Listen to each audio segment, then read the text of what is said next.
আল্লাহ তাআলা রাব্বুল আলামিন সূরাতুল মুফাসসিলাত 41 নম্বর সূরা 6 থেকে 7 নম্বর আয়াতে আল্লাহ তাআলা বললেন, ওয়াইলুল লিল মুশরিকিন আল্লাযীনা লা ইউতুনা যাকাতা ওয়া হুম বিল আখিরাতি ওয়া হুম কাফিরুন।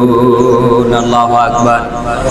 আল্লাহ বললেন ওয়াইল, ধ্বংস তাদের জন্য, ওয়াইলুল লিল মুশরিকিন, ওয়াইল ধ্বংস, লিল মুশরিকিন যারা মুশরিক শিরক করে যারা, ওয়াইলুল লিল মুশরিকিন আল্লাযীনা লা ইউতুনা যাকাত, এবং যারা যাকাত দেয় না, যারা যাকাত আদায় করে না, লা মানে করে না, যারা যাকাত আদায় করে না তাদেরকে লানত দিলাম, তাদেরকে নিষেধ করলাম, তাদেরকে ধ্বংস করলাম, তাদেরকে ধ্বংস করার জন্য আদেশ দিলাম।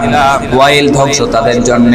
লিল মুশরিকিন যারা মুশরিক, আমার ইবাদত ছুঁয়ে আমার পাশাপাশি আরেকজনকে সমকক্ষ বানাই, এবং আল্লাযীনা লা ইউতুনা যাকাত, যারা যাকাত আদায় করে না তাদের জন্যও কি ধ্বংস।